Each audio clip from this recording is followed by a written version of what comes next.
Laubel. Okay, gentlemen, welcome. Really, very, very much to conversation. I'm glad we could put this together, particularly on this time with all the events that are going on. And I hope you all pass on to me when you get a chance to Rabbi Weiss and Feldman Sr. and Jr. And in the audience, welcome to Conversation. It's a pleasure to welcome to the program three gentlemen that are involved in a very significant view of the universe, one might say, in view of the current state of affairs. That's termed generally the Neturei Karta. And they have certain views of the unfolding of the Jewish presence within the world and the larger world. It's very, very interesting. And we're going to be talking about that and other matters. And gentlemen, welcome very, very much to Conversations. On my immediate left is an old friend of mine and of Conversations. That's William Weberman. And he's been on program before with others, and we've done programs about this. And William, it's so good to see you again, Rabbi Weberman. Thank you. My left is Joel Loeb, and he's a member of the Neturei Karta. I think we've met for the first time. Yes. And it's a good pleasure to meet you. On my immediate right is Joel Glover, and he's also a member of the Neturei Karta. And gentlemen, welcome very, very much to Conversation. We've been in touch with another gentleman, Joel Fleischman. Right. He's another, I'm looking forward to perhaps meeting him on another occasion, but welcome very, very much to Conversation. On this, the last day of the year 2009. I wonder if you could, we could talk about what's going on in Gaza, and I know there are people over there trying to get in from Egypt and that sort of thing, but I wonder if we could have a little talk about the idea of the Neturei Karta, which you gentlemen are all part of. Maybe you could kick it off, as they say, William. The Neturei Karta, or the Defenders of the City, what distinguishes it? What does it connote? And what does it mean? And what are some of the principles of it that are appearing not only to the idea of larger issues of the universe and so forth, but also the political realities of the world? But could you share with us a little bit the background of this Neturei Karta view of things? Yes. However, as you're aware that the Zionist entity started about 100 years ago, or more than 100 years ago. Mm-hmm. All right? Yeah. And simultaneously, when it took root, the rabbis at that time sought for an importance of having a counter voice, and that they established this. So up to this day, the ones who are vocal in demonstrating against Zionism and who represent the rest of the anti-Zionist Jewish community would be named Neturei Karta. Oh, it's a state of mind, or it's a way of being. Right. Yeah. There's no membership. It's not a membership thing. Right. I see. Right. Okay. Yeah. It's an attitude that generally formulates around the idea of being counter to the political Zionism. Yes. Okay. From a religious point of view. From a religious point of view. And that also includes humane point of view, because that's included in with the religion. The part that it's stealing and robbery and things like that, that's also included. That our religion requires that also as part. I understand. Yeah. Okay, and it's that's very interesting. We associate political Zionism, you say about 100 years ago or so, but there's been 2,000 years of diaspora. Right. And during the long period of diaspora, or if I'm not mistaken, you have a thing, the Seder. You have a Seder, a ceremony. Yes. And you say if I'm not mistaken, next year in Jerusalem. Right. That's part of your tradition and so forth, and there's a great longing for there to be a return, and that's been part of it. And then there came along, who was it? The founder of political Zionism escaped. Herzl, I come to mind, or others. But they came along. He was an atheist. He was an atheist, yeah. But he was Jewish and everything. And there was, if I'm not mistaken, and Joel, maybe you could talk and everything, but there was general opposition to the idea when first he announced this idea, or the early Zionists, because it seemed counter to what the Torah said Right. about the end time and about the way in which there would be an ability to return and rebuild the temple and that sort of thing. But generally, the Jewish community, all of the Jewish community, was against this idea when first it was enunciated. Is that correct, or what? Yes, sure. I can give you a small story Please. about this topic. One of the biggest holy rabbis in that time, 100 years ago, was Rabbi Simcha Yisachar Halberstam. He was the Cheshire Rebbe, the rabbi of the city Cheshinov, of blessed memory. He was one of the biggest fighters against Zionism.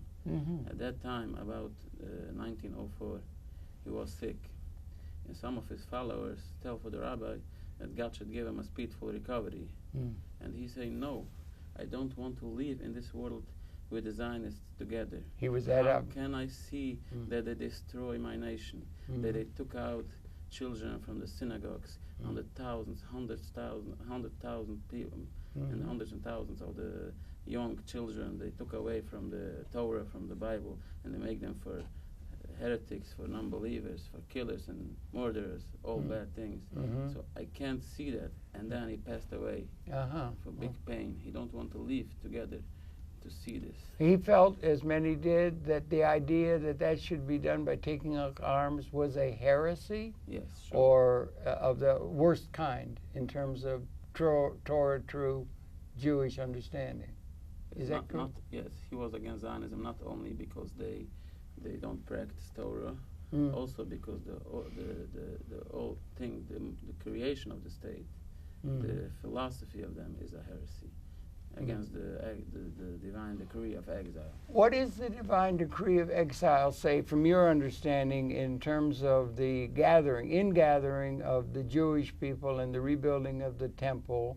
What is it that you see when you read the Torah or understand the divine guidance of how that's to be achieved, different than what has actually happened since Herzl? According to the Torah, Yeah. Exile is a divine decree. We can't break it with our own hands. It's impossible. And even it looks like that the Zionists create a state. It's not for a few time, for a short time. It can be stand for in the long run, because they make a war with God, and that can be successful. So we have to do according to the Torah, to do tshuva, to repent to God on the sins, to cry to God that He forgive our sins, and He bring back the Messiah. And for them we have many prayers, and we pray to God constantly for them. Yeah. But, so the Zionists came, and they laughing, they make a joke from the old Jewish tradition to be hope to the Messiah. In Warsaw, in Poland, in the capital of Poland, they put stickers on all synagogues, posters. We can't more wait for the Messiah. He never come. He will never come, and we have to do it with our own hands. It was the idea of the Messiah that kept the Jewish community together for 2,000 years. Yes, sure. The longing for the Mashiach. Yes, Yeah. the Mashiach. Yeah, and they were going to violate that by trying to force the issue with arms. And also, we have 13 basic principles of the Jewish faith. Or one of the holy biggest, the Maimonides, the Rambam, called by us. Yeah. He put away 13 basic principles. One of the basic, everybody who is non-believing these 13 basic principles, he's go out from the Jewish nation, even if his father or mother was a Jew. But if he don't believe in these 13 basic things, he's automatically go out from the Jewish nation. So the 12th of these 13 basic points is to be believing and to hoping every day for the Messiah, to waiting for them. And that the ingathering of the Jewish people was not to be done by worldly means, but until the Mashiach. And where is the Mashiach now? And there's different things in the Talmud. There is no Mashiach now. What? There is no Mashiach that the Torah said must be there, or an uplifting status of the whole world that is required. And so it's trying to push and rush something in terms of the establishment of a state before its time. And there is no Mashiach, which was a requirement of the Torah. And it would be a transformed world.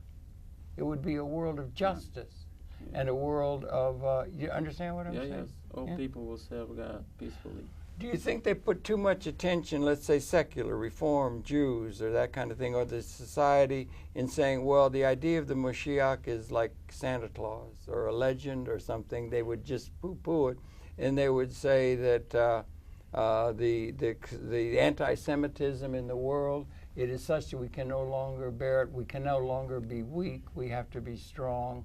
And they take that position, and much of the world has taken that position. Much of the Jewish tradition have taken that position and support with full fervor the Jewish state of Israel as the protection for the Jewish people against an anti-Semitic world. This thing, even they understand today that it must be a big joke. How can they say that they're strong, bring any good things for the Jewish nation? You can see which place in the world so much Jewish blood will spread, like in the state of Israel in the last 60 years. So we see with our own eyes every day tragedy after tragedy, bloodshed and killing. And we know the root cause is because the whole state is a rebellion against God, and it can be successful. But it's a big joke to say that this will save Jewish people. Yeah. What do you say, Joel? What do you think? I'm just trying to understand as a Gentile, right, what it is. The Neturei Karta, does it mean defender of the city in literal terms? Or guardian of the city. And it's been there ever since. And that was the attitude of practically the whole of the Jewish community in large at the first part. Now it's changed, and Rabbi Dome wrote the book Transformation. Was a transformation from Torah true Jewry and the believing in the Torah to a secular Jewish, a nationalist. They had a popular song in Israel, the Moshiach isn't coming, he isn't even phoning. They made a joke of that, right? So the idea of that is, do you understand what I'm saying? And maybe you can contribute a little bit more to this, Joel. How you have you always been interested in a Neturei Karta view of it when you were younger and so forth? Or did you come to it afterward, or was it in your family? And is it becoming widespread among even maybe some of the Reform and other secularly oriented Jews who can understand what it is you're talking about? Or do they make fun of it? Or how do you relate to the rest of the Jewish community who support Israel generally and say that they have to do it against an anti-Semitic world? Most of them, like we're talking from the Reform people. Well, Reform, yeah. Most of them, they don't talking realistic. They just getting angry when talking against Zionism. They starting screaming that you are anti-Semite. Yes. And you want all the Jews should be killed. But most of them are not like they are not religion. So it's very hard to have a conversation with them because they don't talking. They talk political. They talk political. Political is not the issue now. Yeah, it is not, right? It's not the issue. The issue is Judaism, and with Judaism they don't have nothing. Judaism, and then also apart from the Moshiach, if I could, bear with me because I'm ignorant, right? Bear with me. Apart from the idea of a Moshiach or the Messiah, the idea that as you read Torah or as you read that the conditions in which the end time, or when there would be a return to build the temple, from what it said, would be an elevated time. It would be a time of, am I correct? It would be a time that is elevated over the normal history. It would be a time of universal justice, and there would be no weapons involved. There would be no more war making. There would be none of those kind of things. And so that it would be a time of a qualitative transformation in the whole human condition. Then that would be the time. And before that, you're going to be involved in the war making and the fighting inherently No, also it has to be supernatural. Supernatural, yeah. Miraculous. Okay. Yeah, miraculous. If it's not miraculous, then it's heresy. If it's not miraculous, if whatever is going to come down and say, I'm the Messiah, or I'm the, we are going to save the situation. So, and if it's not miraculous, it's heresy. Okay, yeah. If it's not coming from a spiritual place and from an understanding, and the best guide to that is the Torah. Right. And the Torah is being ignored. It has to be miraculous. In terms of this political movement called Zionism. Not lifting a weapon or anything. Or not lifting a finger to do it. It had to come from a divine context that you the temple will come down as a fire, and that will set down a fire from heaven, and that will turn into the temple. Oh, into the temple. Yes. But again, back to the idea, it would be a world of universal justice with no weapons, not a fight. Universal peace, universal union to serve God. Yes, you were going to say, Joe. I want to correct. Okay, he's going to correct you, and then you can correct him. And you all can correct me. He said that the reform there came from the political point of view, but it's of course we are coming in the name of the Torah, but also from the political point of view, they are totally false. Because how can they say that we are one the bloodshed of Jews in the time what we came to the Palestinian people, the old people who their family was killed by the Zionists, and they are very angry on Jewish people, unfortunately, in general. And we came to these people and we tell them the truth. It's not all Judaism. Judaism is not standing. Judaism is not standing under the Zionist regime, and they can't speak in the name of Judaism. And we show to them that we are not their enemies.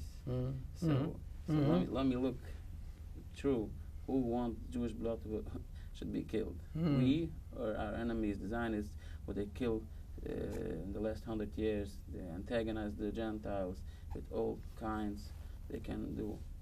Yeah, and it's also from political point of view, not only. It's not only religion. You're trying to say it's political. So then there's if you look at America, that's a very large contingent of Jewish people here in America, and they're very powerful. The AIPAC and the... Let me correct you. Yes, please. I tell you earlier that according to us, to our holy rabbis, Maimonides, they cannot be called Jewish. It's a misrepresentation. You talk about AIPAC, Zionists, and that's a good deal of... Especially the Reform, they all who don't believe in the old Torah. According to the Jewish belief, it's not possible to have a Jew and have a Gentile and be called Jew because the mother or father was Jewish. Only if we practice the old Torah, we believe in the 13 basics, and we observe all things, then we can be named Jew. Okay. So what about... According to us, it's hurting us to hear when people call the Zionist AIPAC and other like this as Jewish nation, as Jewish people. But they go to shul, they go to synagogue, they go to Reform synagogue, and they go into ethical society, and they call themselves Jews, and they are organized as a Jew. I know that they call themselves Jews, but I can show you in the Holy Torah, in the Maimonides, he was never, no one rabbi wrote against this conclusion. That's it's not debated by no one. No, it's not debated. What he says? So in your view, then, it's not a matter of just, like, I was Episcopalian, you know, I mean, and then you had Methodists, and then you had these different kind of things. But we didn't say, and I was also secularly minded, a scholar, that sort of thing. But we didn't say that only the Methodist interpretation of what Jesus said was valid. As you seem to be saying, only your interpretation of what the Torah says, the Reform rabbi will say, we interpret it different, or they have Talmud. So they can make different interpretation, and you're just saying, only our belief is right, and the other ones aren't, but then they would say, you're wrong, and we're right. Do you understand? Yes, but we have a strong history. You can show the history of who was the real Jews 2,000 years, the Reform rabbis, or the Zionists. Which Jewish nation stand for 3,000 What's the ancient? I would say you look more like 19th century than they do. So there we are. Let me tell you a nice story about these things. 200 years ago was in the city of Wilna. I don't know the Russia? Wilno, no, Russia. it's the capital of Lithuania. Lithuania. Oh, Lithuania, yeah. Yes, I don't know the name in Wilna. Wilno. There was a king, and then was in this time a group. They call them Karayim. Also like the reformer, like this. A different type of. Not Khazar. What? No Khazar. No. Different. Okay. Yeah. They did not believe in the Talmud, just in the Bible, but not the Talmud. Oh, Old really? Testament, but not the Talmud. And I want to talk to you about that because I'm not sure. Talmud's like interpretation or something. Yes. But go ahead. Yeah. So, and they came to the president of this state, to the king, and they tell them that they are the real Jews, and they antagonize them against the real Jews, the true Jews, observing Jews, and they drive him crazy. So he called one of the biggest rabbis to came to show the truth, who is the real Jews. So, and the rabbi came, and then it was the law from the king that everybody who came into the king's palace have to leave their shoes outside. Shoes. So this rabbi, he leave the shoes, but he hold it in the hand because he forgot. He was so busy thinking what the answer to the king. Right. So he had it in the hand, and he came in with the shoes in the hands. So the Karayim, his opponents, say for the king, look, he's not a nice guy. He's not observing with the king's law. He came in with the shoes in the hand. Yeah, well. You have to be live outside. What happened? So they want to say that we are the nice guys, the real Jews. Yeah. And their Cheretz is a Jewish thing of to be nice, to not to be like an animal. And he don't want to hear what the king say. He came in with the shoes. So, and he answered. Yes. Wait, here comes the punchline. What? He answered. It's a punchline. Say it with feeling. He answered that for 2,000 years ago, when the prophet Moses became the first prophecy from God at the Sinai. It's in Sinai. Sinai. No, before Mount Sinai, before he came and took out the Jews of Egypt, he was a shepherd. Shepherd. I see. Okay. Yes. So then God came to him and told him, "I will take you to be the Messiah, to make the redemption from the Jews of Egypt." So then God told him, take off your shoes. Yes. So, and he take off your shoes. So this rabbi say to the king, and then when he take off the shoes from him, the Karim came and they took it away, and and when he finishing to speaking with God, he can't find the shoes. So he point against the Karayim that they are thefts of shoes. So, and then they answer to the king, how can that be? Judaism is a religion 2,000 years ago, and the Karayim is not more than 100 and 200 years. Right. So then the king started laughing and say, you are saying that you are not more than 200 years ago, and he is the real Jew. Yeah, I see. Yeah, right. So it's a good story about to know, to understand who is the real Jew. Yeah, right. Okay, that's good. Now, what about? He's trying to say yes, like this. Sir. He's trying to say that the Reformer is not going to tell you that that's the right scripture, the old scripture. They know, they admit that they changed things around. Yeah. And nobody's going to. They're not going to tell you that it didn't change around. They just say that we have to change things around. Yeah. So because the world's changing. Yeah. So, and we say no. This is ancient, and that's the way it is. So you're like fundamental in your belief in terms of that and everything. And the thing that's interesting to me is that was the view of most of Jewry, let's say, when it was first enunciated. Everybody was against the idea, every rabbi, everybody. Even until more but then as Israel, after 48 gets established, and then 67 comes, they get to be strong, they get to be a winner, they get to be good money coming from America, they get success, and they get to be a position. everybody seemed to change their attitude, with the exception of the Neturei Karta people who hold to the Torah true nature of what's going on. Well, that's the evil desire of Satan. But they have bought into it, as they say, saying, and then let's not forget, you had the horrible Holocaust of the Nazi time.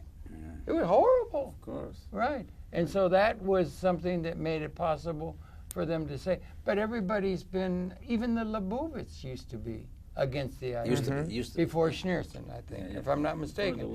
There's so-called Satmar, and there's some who are. But most of the Jewish community, the secular Jewish community, are all in support, rah-rah, of Israel. Because secular is not Jewish. Secular is not Jewish. But even the Reform. Yes. And the others who call themselves Jewish are in favor of it one way or another, and then so much the political class, and it's now become such a powerful state with atomic weapons and so forth. One more sample I can give how far the Reform movement is from the Torah.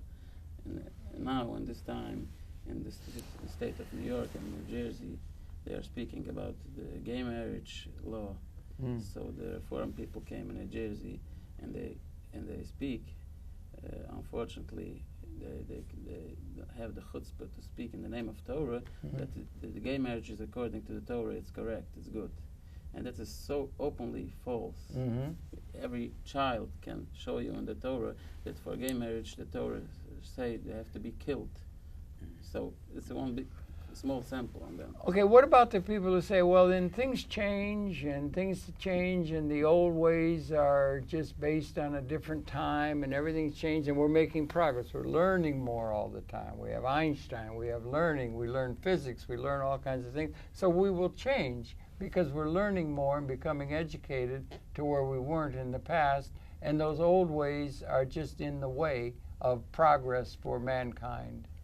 What do you say to that them? Would be saying that that would be saying like, so we have to change around the Torah. In other words, the Torah didn't know this, and now we have to fix around the Torah. Like, we believe everything is included in the Torah. Well, you do, yeah. Okay, see, your Torah true. Yeah. Okay. Now, the one who would say we have to change, what do they say? They say that the Torah includes everything, and now the Torah says different, or we say, no, we have to abandon the Torah to a certain degree. That means could they reinterpret the Torah as saying, no, it's not that everything has to be at an elevated plane. It's in time. You must be patient. It'll be before Mashiach time. That it is necessary for us to do it because of the immediate political context coming out of the Holocaust. We can no longer be weak, or the world will kill us all as they tried to do in Germany. And we can't let the Jews be killed and put into ovens and that kind of thing. That's what they would say, right? Yes. As I said before, one of the 13 basics is that the Torah can be changed. It's impossible. A Jew who believes he can change the Torah to a new form, he's not called Jewish according to the Jewish law. Do we have the same thing in Christianity? We have fundamentalists, Christians, and then we have Christians who are like Unitarians and intellectuals. You don't know the differences there, but there are people who move with the time and become also secular and all of that. Yeah, it's very necessary to put the things clear. The Holocaust is Rabbi Weissmandel, one of the biggest sages and holy rabbis after the war. Rabbi who? Weissmandel. He wrote a book. When? He passed away about 50 years ago. Okay. Yes. There was a title bomb. No. Rabbi Weissmandel. Yeah, but the Teitelbaum was another. Different. Yeah. But both giants. Yeah, right. Yes. So this Rabbi Weissmandel, he was trying in the time of the terrible Holocaust to save Jewish lives, and he came to a plan, to a conclusion with Eichmann, to save Jewish lives. He has a plan to save all Hungarian Jewish people for $2 a guy. And he has all documents about them, because the Germans, they want to have money from the Jewish people outside in the world. They can show for the world that the Jewish people are humble under them. So in the Zionists, they don't allow Rabbi Weissmandel. They put all obstacles to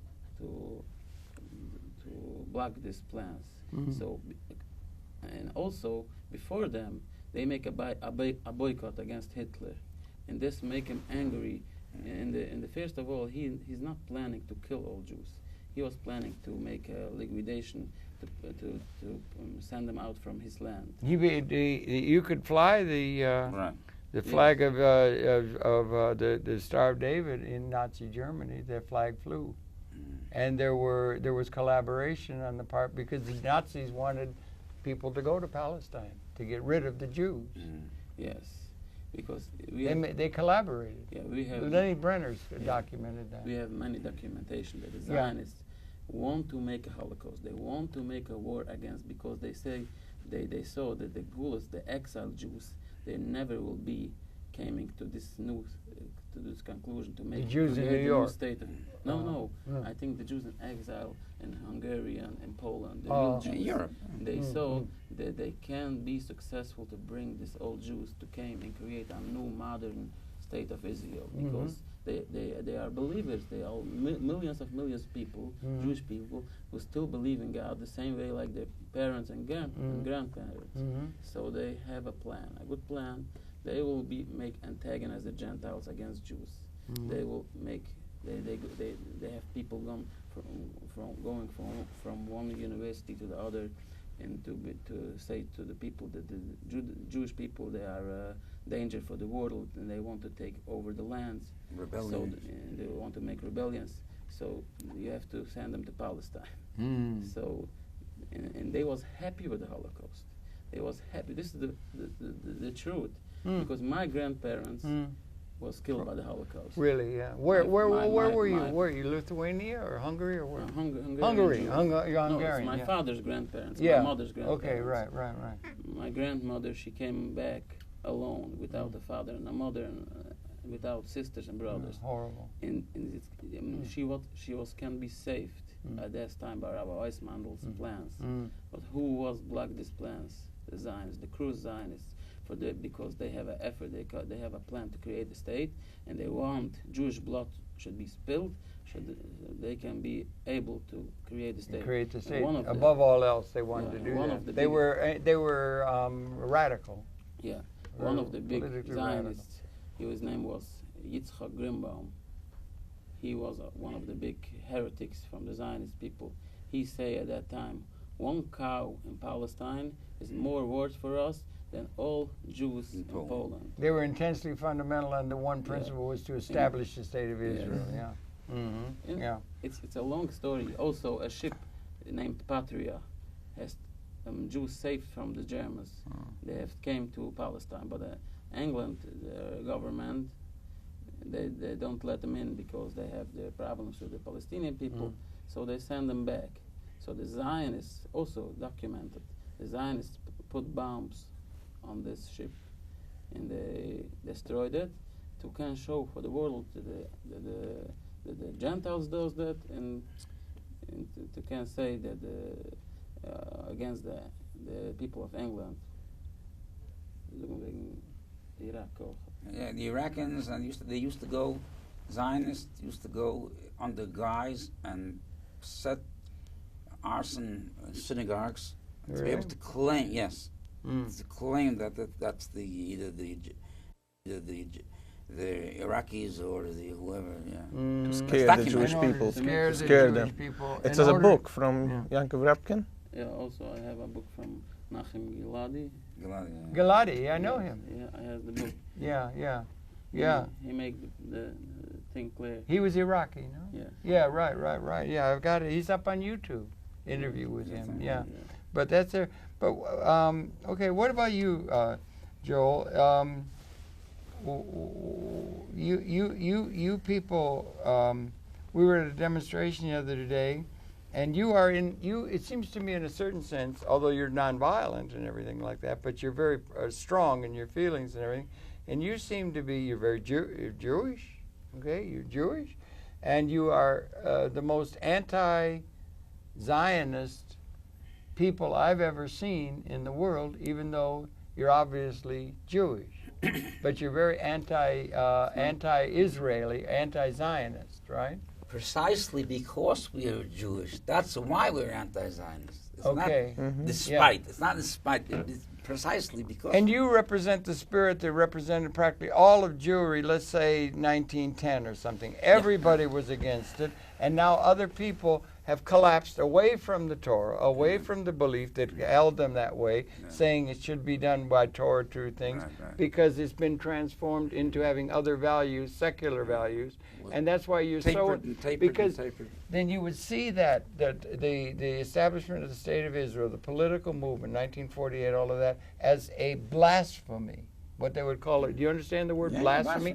A blasphemy of the highest order. And it's something that has to be, in the name of true Jewry, Torah true Jewry, has to be opposed. Is that more or less correct? Correct. And the system, that the way you see things, and that's the most dangerous area in the world, it's got a close allegiance, it's got undying support from AIPAC and other things like that, people who believe in it. They have a narrative they believe in.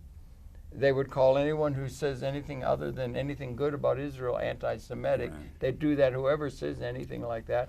And the United States government is in support. And they have, what, 400 atomic bombs with missiles. Wow. They have Apache helicopters. They have a machine guns. They have unlimited support. They can just exert their power. They've never been able to adequately. They can exert their power, and they can do whatever they want in terms of what they're doing in Gaza and other places, and that they are very dangerous in the world. But there are greater numbers of you people I see at the demonstrations against them, even though there's a tremendous propaganda directed at anything that is not Israeli in the American press or in the Western press. They say they're legitimate historically. United States is legitimate. And you're standing in opposition to a very powerful set of political and economic forces, are you not? First of all, I want to say one thing. If anti-Semitism means to be anti-Jewish people, then I don't know who in the world can be called anti-Semitism such as Zionists, because they are the biggest enemies from the Jewish nation. From the Jewish nation, anti-Semitism being anti-Jewish. Yeah. Because they're anti-Jewish. They're trying. Jewish. Yeah. So they're they're trying to transform the issue of anti-Semitism, that it's anti-Zionism, that it's the same. Everybody who speaks against them, he's anti-Semit. And that's wrong. And you fellas get together sometime. You're non-violent, obviously, but you're strong in your opposition and so forth. And you'll get together, and you have obviously clothes that would be in the way of dress to be recognized as Jewish. You got it was like from Hollywood. You got great your thing, and then you will burn the flag of Israel, which is seen as a great terrible thing in the eyes of many people, and you must get a lot of difficulty when you take that kind of a position that you are so adamantly against the state of Israel and all of its assumptions in terms of it being illegitimate in your eyes, in terms of your Jewish Torah true eyes. It is an illegitimate state. Is that the way you see things? And maybe you could talk a little, Joel. What is your own experience? Where are you from, and when did you get involved in the Neturei Karta view of things, if you could? People should understand the numbers are growing. There were dozens and dozens and dozens of. It used to be only 5 or 6 would be around, right? Now it's dozens. The thing is growing among greater numbers of people of the Jewish persuasion who are around the world. It's international, and there are more and more. You're young, obviously. You're young.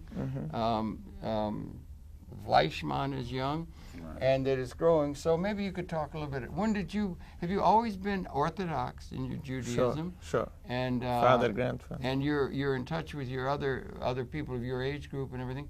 Is it growing, the Neturei Karta idea, or take on the world, as they say in the press, being anti-Israeli and anti-Zionist? I have a lot of friends my age in this group. What are you, about 78 or so? I make a joke. I'm 25. 25. I make a joke. I try to make a joke. I'm sorry. When a joke doesn't work, it's terrible. But when it works, it's worth the trouble, right? But, yes. Yeah. So there are many people who are feeling a lot, yes. Are there people coming from the other side? Let's say, what about the Lebovitz? We had Shearson and that. They came away from it. They were anti. They were, and that was a powerful thing. What causes the change for the people to join in the Zionist camp, as it were? They'll be dressed with an Orthodox way, but they will say all of a sudden, we used to see it that way, now we see it different. What causes that kind of a change? And are any of them coming back to the Neturei Karta take on things, as it were? Ask whether anybody comes back from them. Small. Or Satmar. Satmar is a group, right? Satmar is anti-Zionist. Anti-Zionist. So how many of you are there? Are there very many? I mean, and is it growing? That's the thing. And do you get people from Reform? No, it's growing. Or from, from the more secular-oriented people? Small from them. But are any of them beginning to see maybe the truth of what you say? Yes. And they begin to do it, particularly as they get more and more interested in the Torah and the traditions of Judaism itself? Not only the growing of this group of Neturei Karta, it's growing in the sum of people who came out in the streets. Mm-hmm. Because that's why I saw dozens of you the other day. Because people became more aware how they have to do. So they came, they make all efforts to came out. But there are big amounts, but not everybody has the guts to come out. Yeah, but why did they change? Like if you go, help me out historically. I don't know, 1910 or something, all Jews were against the idea of going to Israel. Now, practically all the Jews in America are in favor of Israel. They will fight they'll march down Fifth Avenue on Israel Day and everything. And there's few, or have been few, but it's growing, who are against the idea of Israel. And Israel is a bulwark in an Islamic world where they violate the Palestinians and they do other things like that. Some people think they had a hand in bombing a reactor in Iraq. Maybe the invasion of Iraq had to do with people who were of a Zionist persuasion.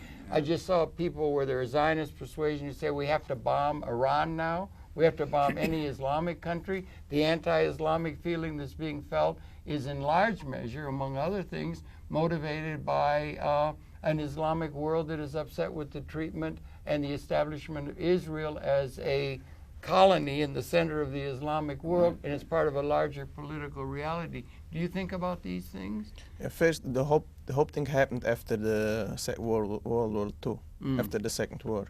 It happened like that we lost all our big rabbis, and people lost their whole family members, and then the Zionists came and they start speaking, brainwashing people that there not going to be problems anymore. It was interesting that they was normal after surviving in the Holocaust, and they tried to catch them, catch the people who came out from the ghettos and all places. They tried to catch them, to brainwash them, to convert them, to brainwash them to Zionism. A lot of people they didn't try even to talk about Zionism because they know they're anti-Zionists. They would be anti-Zionists. They know everybody's anti-Zionist. So they came like to the ghettos. Then it was after the war. Displaced people. Just they took up people. People didn't have where to live, so they took up people to Israel, and there they tried to transform them, to convert them to. It was a very difficult time. It suffered awful. Yes. Yeah, as you know. And they worked hard to convert them. They should get heretics and should stop with religion stuff. Yeah. And we didn't have the rabbis to keep them up, so it started a lot. That was a big point where they got a lot of people. Yeah. And they start to brainwashing people that all the Jews going to be killed if they're not going to be in Israel. Start to blaming and the Arabs going to kill everybody. Part of the story, they say that there's Jewish people and then there's the rest of the world, and the reason for the rest of the people in the world is to kill all the Jewish people. They got that kind of a view because they had suffered so terribly. Your family suffered. You can understand that, right? Yes, I can bring evidence. It looks like a joke, but it's not a joke. Okay. Every product the company, any company makes, they put their symbol on the product, on which company is. So when we see the pictures from the ghetto, from the time under the Germans, we see all Jewish people had a star on David on the They have to have they had to wear it. So when I see these pictures, I feel here's the name of the manufacturer of this war. Here's Manufacturer of put a symbol, the Zionist symbol. They have the big role in manufacturing this war, these crimes against Judaism, because they have antagonized Hitler. They make boycott after boycott.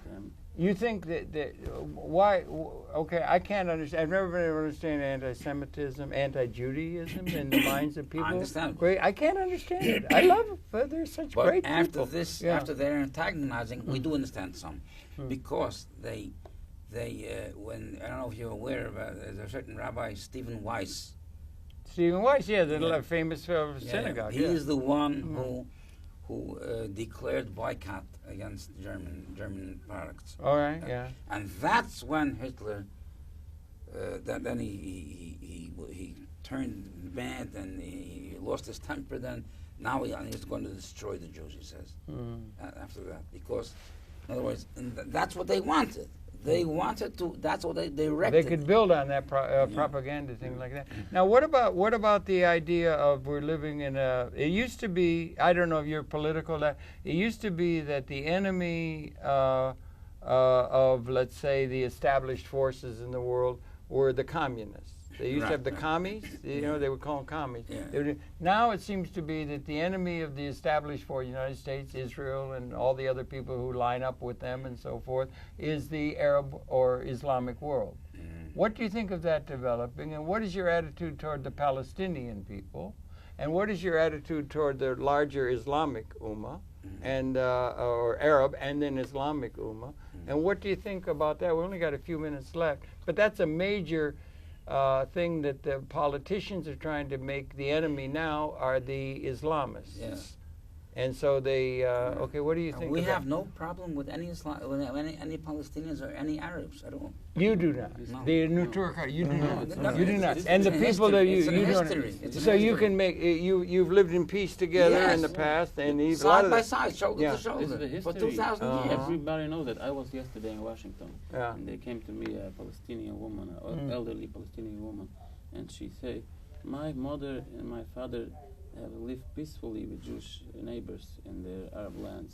Everybody can know that. It's not a secret. A nice sample Rabbi Weiss says every time, a nice sample that somebody started coughing.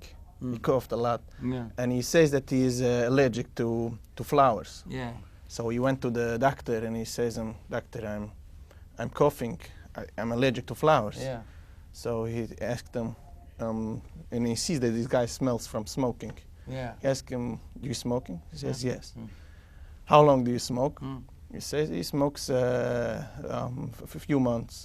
"When did you start coughing?" About a few months. "Oh, maybe it's the cigarettes." No, doctor, I'm allergic to flowers. What can I do? I'm allergic to flowers. The doctor says, stop smoking, and then just stop. The same thing he says, who is the new neighbor in the block? We used to live with the Palestinian people everywhere. We didn't have no problems living in Israel and Jerusalem. We have no problems over there. And then who's the new neighbor? When started the problem? The problem started when the Zionists came over there. It's a fact of history. Well, okay, that's a big view. But they're screaming, no, they are anti-Semites. They want to kill us. So I think they got along all right in Iraq and everything. But they have a thing where they're going to say that there was anti-Semitism everywhere and everything. I mean, anti-Jewish. You're going to make a distinction because you're in the Semitic world there and everything. But that making some sort of a peace with the Palestinians. I remember Yasser Arafat. We did a program. Remember?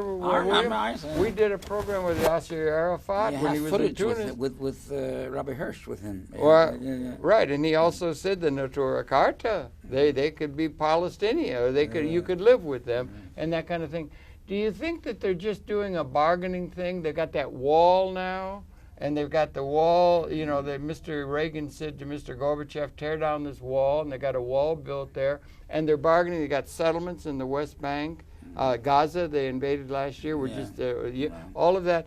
Do you think they're just making a strong, and let's say if you were to go, what's the solution might be as far as the state of Israel? What would be your solution to the idea of the state of Israel? Do you think about two-state solution? Come back to 67? Do you think about one state? Do you think, what is your solution to the problem of the existence of the State of Israel, which has such a potential... Pre-47. Pre-47, that would be no State of Israel, right, and that's what you want to see, total dismantle of the State of Israel, because it's not legitimate in a historical sense. That's your position? And about anti-Semitism, it's the same. Who is the new neighbor in the black? Also. Practically also. From the religious point, it has to be dismantled because we are not allowed to have our own state.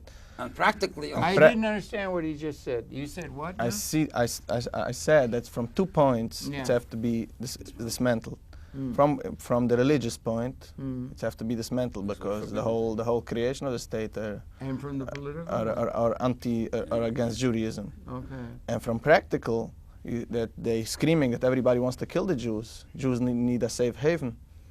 It's not safe. It's not safe, and it's getting unsafe. It's getting unsafe. So let them dismantle it. Stop the game. Wait a minute. That's where safety comes in. I think you had. I just see the British. What's her name? Livy or Tishna Livy, the Prime Minister of Israel, the woman. Yeah, the woman. yeah. What's her name and everything? She Livni. was going to go. Yeah, Livni. She was going to go to Britain, and she had not to. She couldn't go because they passed a warrant. They were going to arrest her for war crime for what happened in there. I think they're in trouble. Do you think they're in trouble politically, and that they're having that they did something? And if you were correct that it was a mistake from the beginning, too bad you made a mistake. You could have given the Jews Bavaria. You know, after the Second War for all the Holocaust or something. But do you understand what I'm saying?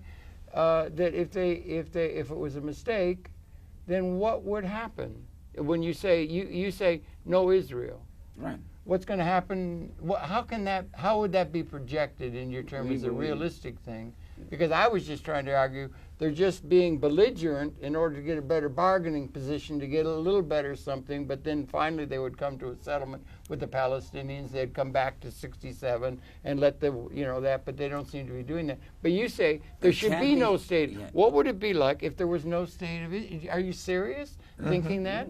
Yes. Okay, what would happen? What would be the result? We believe that if the Zionists give back the state peacefully, so we can sit humble under the Palestinian government. Should be Hamas or the other.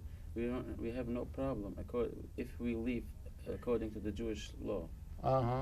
So if we go with the Zionist as way, you had lived in diaspora with other nations, right, and that your turn will come. What? The time will come when the Moshiach, well, Moshiach, but an enlightened, liberated time, and it would be universal justice. Right. We don't have that, do we? No, but we could. But that's what you say. So the people that are now in Israel, in your perception, the state of Israel would cease to exist? Right. Is that what your thing would be? Definitely. Is that practical? Yes. It's a fact of history. It's a fact of history. By all means. It was before it was created. We didn't have no problem with them. Like we see now, like it's interesting. It's like a joke. Now when we're going to protest, like in Manhattan, we're going on the street and I see Zionist people. Oh, I'm scared. I see Arab people around on the street. Okay, I'm more safe now. You feel safer with the Arab than of with course, the Jewish. it's a fact. Well, that's because they're very threatened, maybe. First of all, there's a lot of money, isn't there? There's a lot of people who built money. There's a lot of money involved. It's a political entity. It's a power. Israel is not just another little country. Israel is a major power. They got atomic bombs. They got missiles that can be going everywhere in the world. And they've got a thing. They say never again. That the anti-Semitism of the world tried to destroy us. We must be strong. We can't be weak and allow ourselves to be put in the ovens again. All that you can understand, and they would do that. So how can you see that the state of Israel might cease to exist? And what would happen to the people that are the Israeli citizens now? Would you use the Sixth Fleet of the United States to take them back to Europe? What would you do? Or do you think they could live under Palestinian authority? Or what do you see as an outcome? Yeah, I would say like this. Number one is, whose homes was it? It was the homes belonged to the Palestinian indigenous population. They were robbed. They should get back their homes. By all means, whatever it means. If it means that everybody has to go back to Europe or wherever they came, all those Jews, maybe they should. But they will be able to settle and live there also. But if someone steals someone's land, doesn't he have to return it? Well, we stole the land of the Indians here. That is, the Europeans, Anglo-Saxon Europeans came and stole the land. I'm not going to go into that because it's not our. Americans made an agreement with the Indians today. They give them the gambling, and so they are quiet. Well, all right, they bought them off. Yes. All right, the Israelis would buy somebody off. They got a lot of power. They got a lot of money, a lot of money. They're rich. They got a lot of money. They can buy people. But we have a religious point also over there. In the Jewish law, even they go on uninhabited land and take it to make it for a land is also not good. If it's uninhabited. If the Arabs, they are ready to take money and peacefully, friendly, give them away their houses, we don't have a problem with it. But according to the Jewish law, it will never be accepted the Jewish land before they came. This thing of your take on things, as they say, your take, is growing. Are there more and more people thinking the way you do? Maybe you've been isolated. You're younger coming. Are there more younger people, or is it just a small little group of people that are irrelevant? It will never be small. Okay. Is it growing? Yeah, it's growing. Is it growing? It's growing. Also. You had so many people at this demonstration in Times Square. Yeah. Dozens and dozens and dozens of people of your persuasion. The group was never be small. The people who came out. People are vocal. Be vocal. This is growing. This is growing. Yeah. And does any of it filter through to the secular Jews who can understand what you're saying? The secular Jews have first to believe in the old Torah. And they have to believe in the Torah. Well, they did. Their people did. And it's something to go back to. Those are roots that they could go back to. Actually, the term of secular Jews has no place in our vocabulary. Because if it's secular, it's not Jewish. I once asked a Muslim, what means a secular? I understand. He's a secular Muslim. What isn't Muslim a religion? So how can it be secular? I'm not secular. I'm talking Jewish also. The same. Any religion. If it's secular, it's not religion. This is the basic. But they're a Jewish background. Like I'm English, right? So I mean, you know. Oh, that's I'm American. Okay. Yeah. So that doesn't do with my religion, though. Yeah, that's not religion. Right. Yeah. So you're coming from a religious. If you look on the basic of the religion, is there a Jewish nation apart from Jewish religion? Is there a Jewish nation like we have an American nation of many different religions and people who don't believe in anything? Is there room for that in Judaism? Yes, we have one of the holiest sages, Rabbi Saadia Gaon. He was lived 1,000 years ago or more, and he say that our nation is only a nation with the Bible.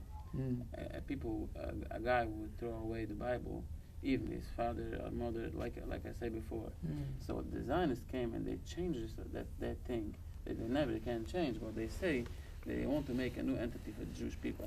They make identity But you could get along with the Arabs? What? The Jewish people could get along with the Arabs, do you think, in the Islamic world? Do you think they could? Get along. Definitely. Gaddafi. By all means. Libya, other countries. You could get along, you think, and that might be the major sticking point, and that instead of fighting